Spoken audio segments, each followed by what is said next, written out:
அது பொதுநலம். வாழ்க்கைன்னா என்னன்னா சந்தோஷமாக வாழ்கிறதுக்கு சந்தோஷம் இல்லாமல் அலைஞ்சிக்கிட்டு தான் வாழ்க்கை பண்ணுவாங்க. தினந்தோறும் ஓடுறது அதில் அழகாக சொல்லுவாங்க, விலங்குக்கு மட்டும்தான் சிரிக்கிற விஷயம் இருக்குது, மனுஷனுக்கு இல்லை.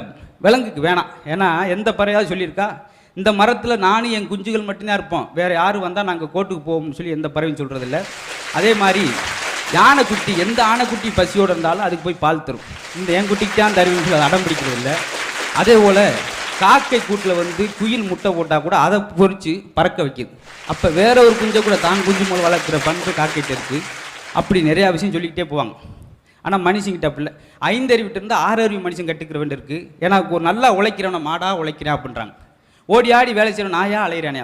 நல்லா பரீட்சையில் கணக்கில் எழுதுறவனை கணக்கில் புளி அப்படின்றாங்க. இப்படி ஒவ்வொரு விஷயத்தையும் விலங்கிட்ட 5 அறிவிட்டு இருந்து 6 அறிவு மனுஷன் கற்றுக்கிறேன். அதனால் நான் மனுஷனாக இருக்கணும்னா அது சிரிச்சாத்தான் முடியும் அப்படின்னு சொல்லி வாழ்க்கையில் எடுப்பதா வாழ்க்கை என்றால்